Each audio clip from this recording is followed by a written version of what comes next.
Hello tout le monde. Alors aujourd'hui on se retrouve pour la première vraie vidéo de ma chaîne Les Aventures Botaniques de Sam. Donc, moi c'est Samuel. Forcément c'est la première fois que vous me voyez, je suis pas habitué du tout, j'ai encore un peu de mal avec l'expression, on a beau s'entraîner etc. Je suis une personne qui articule pas trop, qui est pas très, qui parle très vite quand il est stressé ou même d'ailleurs tout court. Donc aujourd'hui on se retrouve sur la première vraie vidéo de ma chaîne, puisque le but étant de partager un maximum pour que justement les plantes dites tropicales soient un petit peu plus connues. Parce que c'est vrai que généralement, quand on va en jardinerie, la première chose qu'on cherche, ce sont des fleurs, ce sont des plantes qui sont pas très chiantes, qu'on peut mettre dehors, que voilà. Euh, Pas énormément de gens s'intéressent forcément aux plantes tropicales. Et quand les gens s'intéressent vraiment aux plantes tropicales, on remarque souvent que c'est soit les mêmes espèces, soit malheureusement des espèces qui sont assez recherchées. Donc on n'a pas tous le même budget, et moi vraiment ce que je cherche à faire, c'est pouvoir aller sur un peu toutes les variétés possible et trouvable tout simplement dans le commerce, que ce soit dans certaines boutiques ou en ligne, voilà. Là aujourd'hui je vous présente, donc c'est mon Alocasia fridec, donc c'est l'oreille d'éléphant. Alors c'est aussi elle a un autre nom, c'est la Micholizina. Oui c'est ça. Je cherche en même temps un petit peu mes mots. Donc voilà, donc c'est une plante qui vient d'Asie du Sud-Est. Donc c'est une plante qui est tropicale, hein, dite tropicale, donc qui aime les ambiances humides. Alors comme vous pouvez le voir, elle fait à peu près 17 cm. Elle est plutôt bien portante. Alors, vous la voyez peut-être pas assez bien, parce que c'est plus focalisé sur moi, mais voilà. Vous avez déjà un meilleur aperçu. Voilà. Comme vous pouvez le voir, voilà, elle est en train de me faire une nouvelle grande feuille. Voilà. Et elle est vraiment très jolie. Alors, c'est une plante de la famille des Aracées. Donc voilà. Il y a à peu près un petit peu plus que quand même 70 espèces de, bah, tout simplement de Fridec, simplement. Donc après on peut avoir des variegata donc qui vont avoir des taches un peu spécifiques, une forme un peu au niveau des taches qui va être unique, donc voilà, qui sont suite à une mutation ou tout simplement à un sélectionnage fait, qui sont aussi très jolies, même si moi je suis un petit peu plus puriste, je préfère vraiment le classique. Vraiment, je trouve ça très beau avec la feuille bien velue, avec les belles nervures, là, comme vous pouvez le voir. Donc les belles nervures centrales qui sont juste ici, qui sont d'un vert très très blanchâtre. Et vraiment avec une feuille qui devient sombre et qui vraiment fait un espèce d'effet velouté. Je trouve très joli. C'est pas une plante qui est très simple parce que c'est une plante qui, contrairement à certaines autres plantes humides, qui demande un peu moins d'attention, elle va en demander quand même une très particulière entre guillemets, parce qu'il va falloir quand même lui faire prendre des bains, il va pas juste falloir la vaporiser, faire en sorte qu'elle ait un bon sol drainant. Il va falloir vraiment la conditionner au mieux pour qu'elle s'élargisse le plus possible, parce que plus ses feuilles vont être grandes et vont être d'un vert profond, plus elle sera en bonne santé, elle sera heureuse. C'est pour ça que voilà, il faut s'y connaître un petit peu, c'est pas comme certaines espèces de, alors pas vraiment les bégonias parce qu'elles sont un petit peu, faut y faire attention aussi, mais un petit peu tout ce qui est espèce de monstera, monkey jack, ce genre de choses qui demandent un peu moins d'entretien et un peu moins d'attention. C'est des plantes vraiment qui vont demander à avoir une petite attention particulière quand même et un petit temps pour elles. Alors, donc, comme je vous l'ai dit, voilà, donc c'est une plante d'Asie du Sud. C'est une plante du coup qui demande forcément d'être en intérieur. On n'a pas les températures, en tout cas en France, hein, parce que je tourne la vidéo en France, et je vous avoue que dans le coin où c'est que je suis pas à Marseille, donc il fait pas forcément très très chaud, il fait même plutôt frais l'hiver, même si ça va, hein, voilà. C'est une plante qui va demander donc à être en pot d'intérieur. Tous les 2 ans, il va falloir la rempoter, à peu près, tous les 2 à 3 ans. C'est une plante qui aime plutôt bien avoir vraiment un gros système racinaire dans le pot. Voilà, tout ce qu'il faut, c'est que tous les 2 ou 3 ans, justement, il faut faire attention à ça, la rempoter dans un pot de 3 cm, voire 5 cm grand maximum. En fait, plus vous allez augmenter le pot, et plus elle va aussi avoir du mal à se stabiliser, forcément.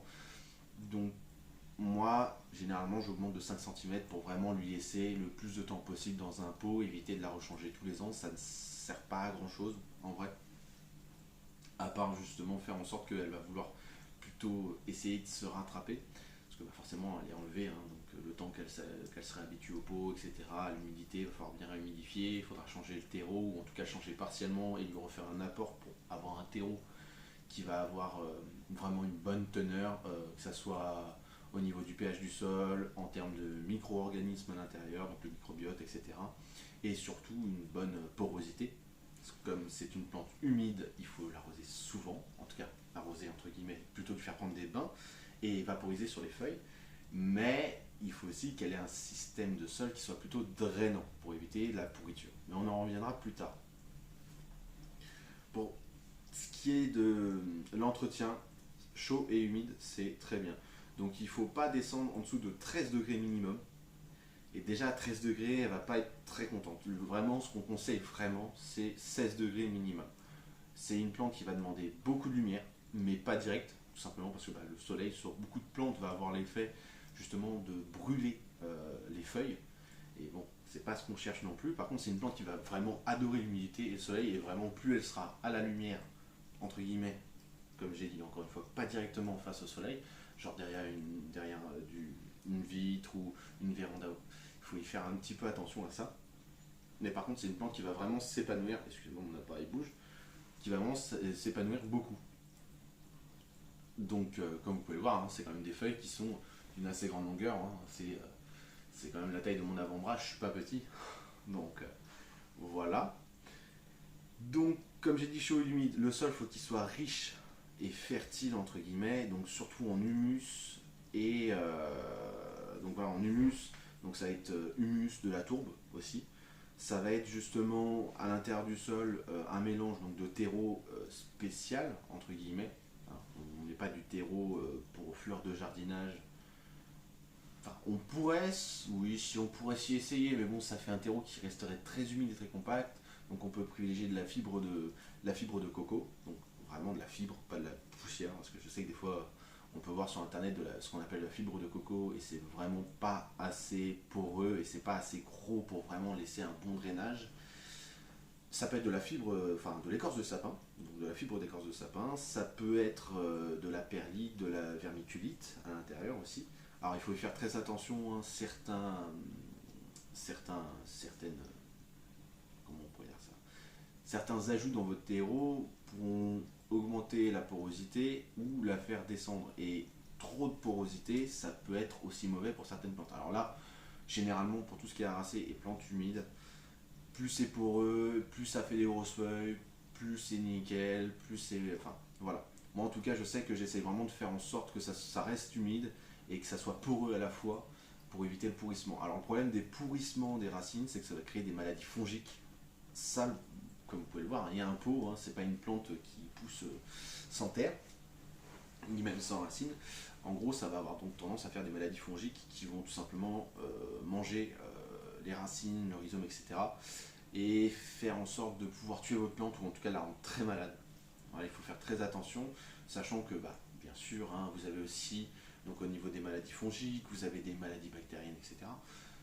Là-dessus, je ne suis pas très renseigné, je préfère pas vous dire de bêtises, en tout cas, voilà. Au niveau des maladies fongiques, il faut faire très attention. Au niveau des prédateurs, on va avoir l'acarien rouge, qui est assez friand de la sève d'Alocasia, et généralement de tout ce qui est plante tropicale. Mais du moment qu'on n'en a pas, ça va. Après, il faut faire attention, même si des araignées rouges peuvent attaquer, généralement ils ne font pas beaucoup de dégâts, sauf s'il y a vraiment une infestation. Mais dans tous les cas, c'est à traiter assez rapidement. C'est comme les trips. Voilà, les trips, il faut y faire très attention aussi, parce que le problème c'est que ça pond sur les feuilles, ça bouffe, etc. Donc c'est vraiment des prédateurs entre guillemets, hein. Ce sont des insectes. Voilà. Des insectes qui vont vouloir manger la plante ou s'attaquer à certaines parties de la plante parce que c'est ce qui les intéresse et c'est ce qui leur permet de se nourrir. Faut savoir autre chose, c'est que moi du coup, pour ma part, j'utilise pas d'insecticides, etc. Je recommande pas non plus. J'ai pu voir certaines personnes, que c'est dans mon entourage ou même quand on se renseigne sur certains forums, qui utilisent justement des produits que moi je ne conseille pas. Il vaut mieux une lutte biologique s'il faut, hein. Vous avez plein de luttes biologiques possibles, hein, que ce soit au niveau du sol, que ce soit au niveau de la plante, que ce soit au niveau de l'humidification, que ce soit au niveau d'ajouter un prédateur tout simplement assez bébête, on va dire, qui sera sûrement le sujet d'une autre vidéo. Donc je parlerai vraiment des principales envahisseurs indésirables de nos plantes et comment lutter contre, surtout comment prévenir. Parce qu'il vaut mieux prévenir que guérir. Malheureusement, quand une plante elle est attaquée, le temps qu'elle guérisse, voilà. Alors que si on prévient, des fois ça peut être bien. Alors, à voir aussi si justement il y a possibilité de prévenir ou pas. Donc voilà pour le topo au niveau du sol. Je sais que je m'éparpille beaucoup, j'ai pas l'habitude, voilà, comme vous pouvez le voir, je regarde pas beaucoup la caméra, je regarde plutôt la plante, je regarde plutôt autour de moi. J'ai pas l'habitude, mais bon bref, on va passer là-dessus. Donc comme j'ai dit, un sol riche en humus, en tourbe, on peut mettre de la perlite, on peut mettre du sable de ponce aussi, qui peut aider justement à un bon drainage. Et puis voilà, l'écorce de sapin. Ce que je recommande aussi, c'est on va dire l'article basique, c'est tout simplement les billes d'argile dans le fond, qui peuvent être très bien pour le drain, etc. Et surtout pour retenir un peu d'humidité, ça va l'absorber, ça va éviter que ça reste trop humide, donc que les racines pourrissent. Ce qu'on peut faire, c'est si jamais on souhaite faire de l'arrosage, donc pas du bain mais de l'arrosage, c'est possible. Maintenant, moi je me mets plus sur le bain, l'arrosage je fais attention, mais si jamais je devais vous conseiller quelque chose, donc au niveau d'une soucoupe, vous mettez des billes d'argile, même si vous en avez mis dans le pot, vous mettez des billes d'argile et en fait vous arrosez ces billes d'argile. Avec la chaleur, en fait, les billes d'argile vont prendre l'eau et elles vont tout simplement faire remonter l'humidité petit à petit. Ça évitera justement un surarrosage ou une surabondance au niveau de l'eau dans le terreau et c'est plutôt pas mal, entre guillemets. Après, les bains, voilà, c'est quand même pas tous les jours. En printemps-été, donc quand il commence à faire beau et chaud, moi et généralement, c'est conseillé de le faire toutes les semaines. Toutes les semaines, entre 5 à 7 jours, voilà, on peut faire un petit bain. Alors, moi, je me mets plus vraiment sur une semaine pile, c'est mieux. Donc, faire un petit bain justement pour réhydrater la plante, faire en sorte que voilà, elle soit bien au niveau de l'humidité, qu'il n'y ait pas de problème. En hiver, on va avoir tendance à plus espacer. C'est pareil au niveau de l'humidification des feuilles, donc pour augmenter l'humidité, déjà de une, là, c'est quand même pas mal. On va soit utiliser un vaporisateur, soit un humidificateur. Voilà, mais vraiment, c'est juste humidifier la feuille. C'est pas la surarroser, la faire perler, etc. Parce que vous pouvez créer des taches, déjà de une. Voilà, ça peut donner des taches un peu jaunâtres, un peu brunâtres, qui sont pas très jolies. Et surtout, ça n'a aucun intérêt pour la plante à part faire pourrir les feuilles sur certains moments. Parce que forcément, qui dit humidité et chaleur dit champignons. Et là, le fait d'humidifier, ça peut vous amener des champignons sur vos feuilles. Et nous, le but, c'est pas que les feuilles deviennent moches. Donc voilà au niveau de l'arrosage entre guillemets, voilà, vous pouvez vaporiser un petit peu, voilà, pour faire augmenter l'humidité ambiante, sachant que l'humidité, voilà, c'est plante tropicale, on est entre 60 et 80% d'humidité autour de la plante, pas forcément dans la pièce, même si la pièce c'est le meilleur, parce que vraiment là, dans ce cas-là, il ne faut pas le faire très souvent vu que toute la pièce reste assez humide. Au niveau du sol, donc on revient encore là-dessus, il va falloir avoir un pH compris entre 5,5 et 6,5. C'est vraiment le pH où c'est qu'elle va s'éclater, même si la locatia, c'est vraiment un type de plante qui va pouvoir s'associer à plusieurs sols différents et qui va demander pas énormément d'entretien au niveau du sol. À partir du moment où on a certaines perlites, certaines vermiculites, certaines choses qui sont apportées au sol. Voilà. De toute façon, ça, je vous ferai sûrement une vidéo aussi pour savoir comment tout simplement savoir le pH de son sol et surtout comment faire pour augmenter le pH ou le diminuer en fonction de la plante, en fonction de ce que vous avez mis dans votre terreau et surtout en fonction des besoins. Voilà. C'est une plante, donc voilà, une plante comme j'ai dit qui a besoin d'eau et de respirer. Donc évitez les endroits qui vont être trop entourés d'autres plantes qui vont être plus grosses. Déjà de une, ça va cacher tout simplement le soleil à certaines plantes, donc à elle ou à d'autres plantes. Et puis de deux, comme vous pouvez le voir, c'est une plante qui aime bien s'étaler quand même en grandeur et qui va monter petit à petit. Il faut savoir que c'est une plante qui peut faire jusqu'à 30 cm de hauteur, ce qui est quand même pas mal. C'est une plante qui fleurit aussi. Alors moi personnellement, j'ai jamais eu de fleurs au niveau de ma plante. Il faut vraiment des conditions en humidité, en soleil qui sont optimales pour ne serait-ce qu'avoir une fleur, qui sont d'ailleurs très jolies. J'essaierai d'incorporer une photo à la vidéo, il faut que je vois comment ça se fait, voilà, parce que je suis pas très doué non plus. Mais voilà, vous attendez pas à en avoir facilement. On va dire que c'est vraiment là, il va vraiment falloir apporter. euh, Comme j'ai dit, c'est pas une plante qui est non plus trop facile, mais qui est pas non plus trop compliquée. Mais alors pour ce qui est de la fleur, ça va être vraiment, il faut vraiment avoir un hygromètre, vraiment gérer tous les paramètres, et ensuite pouvoir se dire ouais, je veux une fleur et voir comment ça se passe. Moi, en l'occurrence, j'ai jamais eu de fleur. Après, moi, je la cultive, c'est surtout pour le feuillage. Je sais qu'il y a des gens qui cultivent pour les fleurs, qui peuvent être jolies des fois. Je dis pas le contraire, mais moi, ça m'intéresse pas forcément la fleur. Ce qui m'intéresse plus, voilà, c'est vraiment d'avoir des feuilles qui vont être plutôt jolies, qui vont être plutôt belles, qui vont avoir une couleur très veloutée, très foncée, sauf au niveau des rangs, qui vont être très clairs. Et ça, vraiment, pour moi, c'est le. J'avais pas vu que mon chat était à côté de moi, le meilleur. Donc, au niveau du rempotage, c'est pas fréquent. Voilà, c'est pas une plante qui va demander à être rempotée tous les ans. C'est une plante, voilà, si vous tapez sur du 3 cm à chaque fois que vous rempotez, ça va être à peu près tous les 2 ans. Moi, je tape sur du 5 cm, comme ça, tous les 3 ans, elle va pouvoir repartir. Je n'aurai pas besoin de la rempoter à chaque fois. C'est aussi une plante, bon, comme beaucoup de plantes grasses en tout cas, plantes humides, pardon. Ouh là là, les erreurs. Excusez-moi. Donc tout comme beaucoup de plantes humides, elle a des racines et des tiges souterraines, donc les tiges souterraines qu'on va appeler des rhizomes. Vous pouvez bouturer votre plante à partir du moment où c'est que votre rhizome a un bourgeon et au moins 2 ou 3 feuilles. Voilà, à partir de ce moment-là, vous pouvez la séparer de la plante mère. Donc la plante mère, c'est le plant principal, c'est le premier plant qui a été planté. Et vous pouvez très bien le rebouturer ailleurs pour avoir un nouveau petit bébé Fridec. Voilà. Moi, je la bouture pas pour l'instant. Je trouve qu'elle est pas assez imposante pour me dire je peux bouturer. Autant ma Monstera Deliciosa, donc ma faux philodendron, pourrait être bouturée. Autant celle-là, je la laisse ouvrir. Alors, encore une autre chose. Donc, du coup, voilà, comme j'ai dit, pour les boutures, c'est faisable. Il faut attendre par contre qu'il y ait quand même 2, 3 feuilles. Et que vraiment, il y a un bourgeon et que vraiment le rhizome se sépare, entre guillemets, de lui-même de la plante mère. Il faut savoir que l'alocasia, comme beaucoup de plantes, comme la syngonium, comme d'autres plantes, c'est toxique, que ce soit la sève, les feuilles, la tige, les racines, c'est toxique donc pour les chats, les chiens, certaines espèces, notamment la fridae, je crois, c'est pour les équidés aussi que c'est voilà.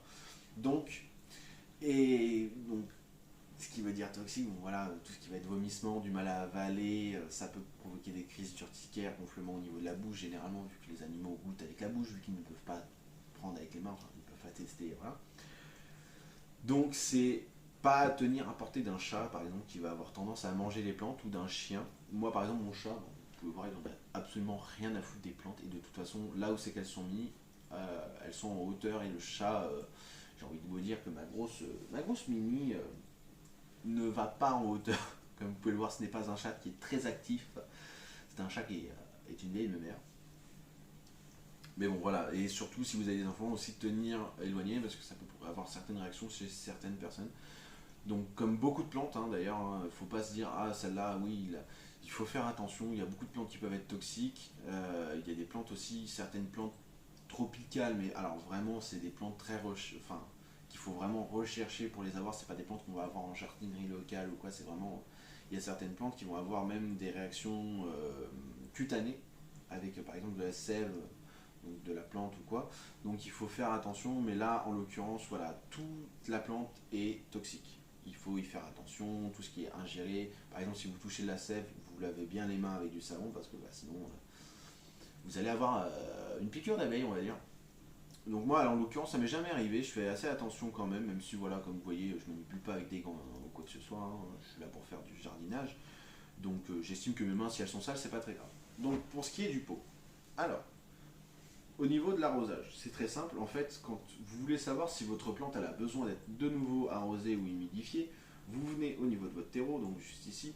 Moi, comme vous pouvez voir, hein, voilà, il y a de la fibre. Alors moi, c'est la fibre de sapin. Ouais, c'est ça. C'est de la fibre de sapin avec un peu de mousse, un mélange de sphène. Il y a de la perlite aussi dedans. Et du terreau spécial horticulture et surtout spécial plante humide. Donc c'est du terreau qui reste assez poreux quand même. Et bien sûr, dans le fond, billes d'argile. Donc quand vous voulez savoir quand elle a assez d'humidité ou pas, vous venez au niveau de la base.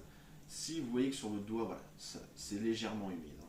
Voilà, c'est légèrement humide. Si vous voyez que sur votre doigt, ça reste, vous pouvez vous dire, bon, je vais attendre quelques jours, je vais réessayer.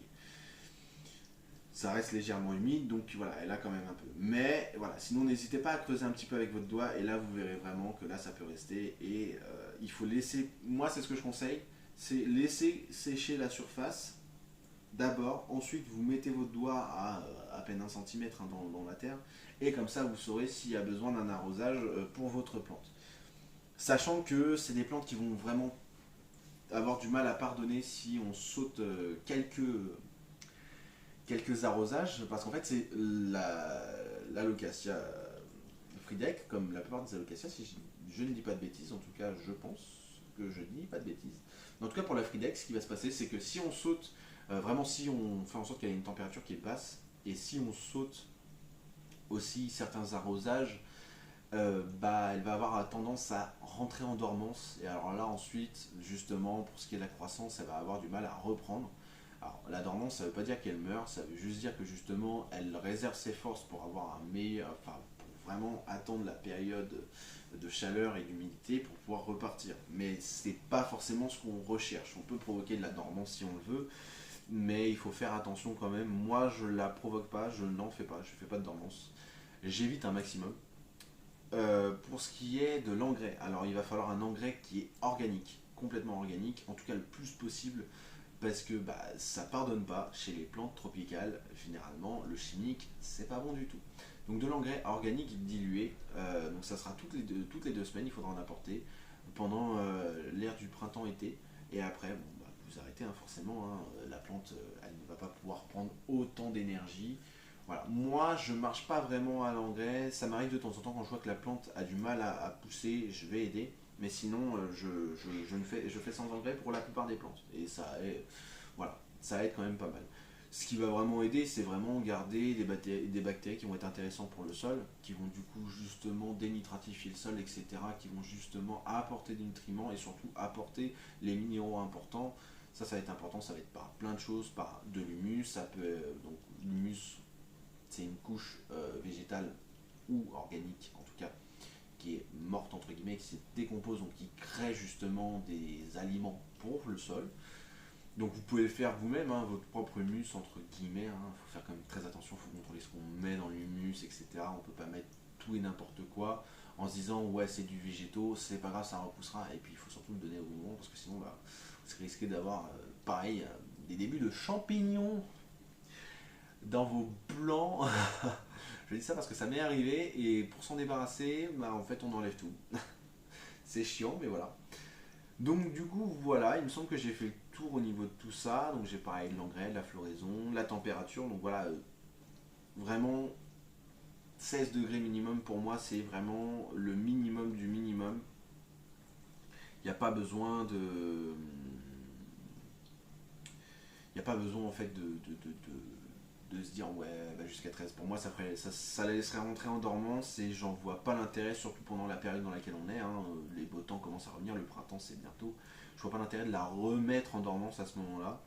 Voilà, comme vous pouvez le voir, en plus elle repart de plus belle au niveau voilà, d'une grande feuille. Elle en aura une seconde qui va commencer à pousser. Après elle a quelques petites d'ailleurs qui sont un peu flantues, donc qui font un peu la tronche entre guillemets, donc qui partent vers le sol, parce que forcément ce sont des tiges qui sont très fines. Donc je sais pas, est-ce que je les garde, est-ce que je les garde pas, faudrait que je me renseigne sur la taille, parce que c'est vrai que généralement je me renseigne beaucoup sur l'entretien, les maladies, etc., mais pas sur la taille.